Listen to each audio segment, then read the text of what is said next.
So how do you describe a sort of USP for Malta? Because some of the discussions we've been having, we've talked about Malta should probably get a lot more business than it does, but perhaps there's a lot of people who don't understand the advantage of the location. Yeah, yes, I think that's an issue. To me, is an issue is that we perhaps do not push. We tend to fragment. So if we're talking of financial services, we're talking of financial services. If we're talking of tourism, we're talking of tourism. And I think a lot of the focus has been fragmented, and it gets lost. And it gets lost. Whereas, really and truly, I think one thing that we need to do much more is to talk of Malta as a jurisdiction. This is Malta. What does Malta has to offer you?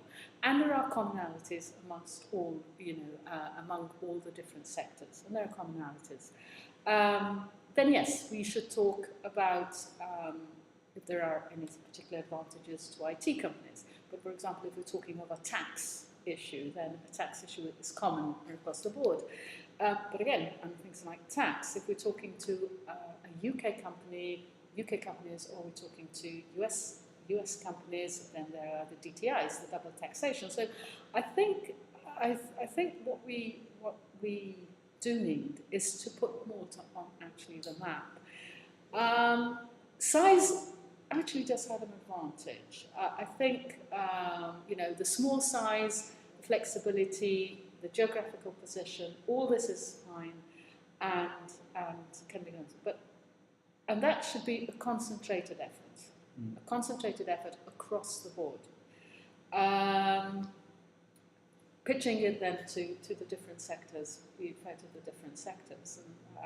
And again, it depends literally what you're selling. I mean, what you're selling. So I think that is one thing that we're getting better at, but we still have not put Malta on the map. Okay. Well, the government's got its Vision 2015 plan that describes how industry itself is changing, and clearly there's a push towards more service sector companies. Yeah. What have you observed on the exchange regarding that vision? Can you actually see it already starting to shift? If I may just make a point, I think from a market perspective, the companies who came to the market were always in the service industry.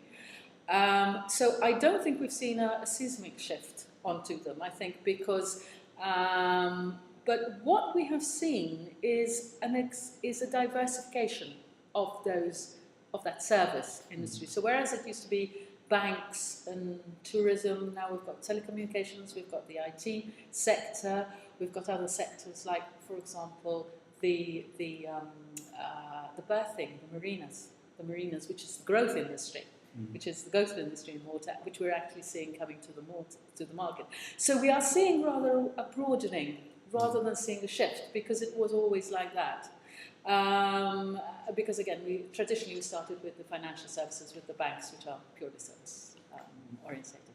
But now we're seeing a broadening of these service providers. Okay, and so is the local exchange then helping some of those younger industries, the diversification of services you were talking about? Is it making it easier for entrepreneurs to capitalise their firms? Yes, well, I mean, way back in 2000, we actually created the second-tier market, the alternative governance, which was primarily meant for startup companies or the smaller cap companies.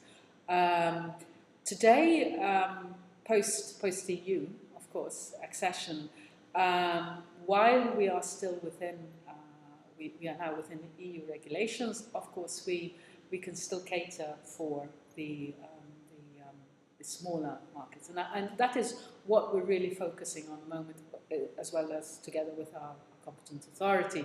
And in fact, again, I'm not saying anything that isn't known.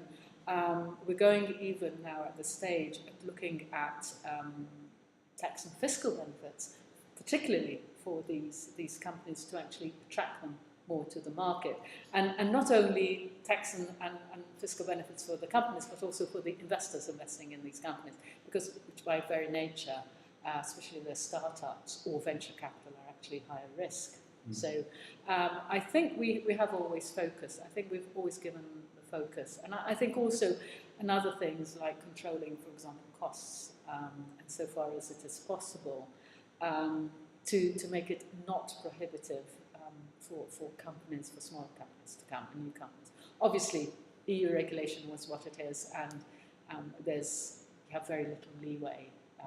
Where we have had leeway, and I think even the competent authority has done that, is that where there's a certain leeway and a certain flexibility has been left, we have left that flexibility. After the global term, and of course that flexibility is being tightened now. But yes.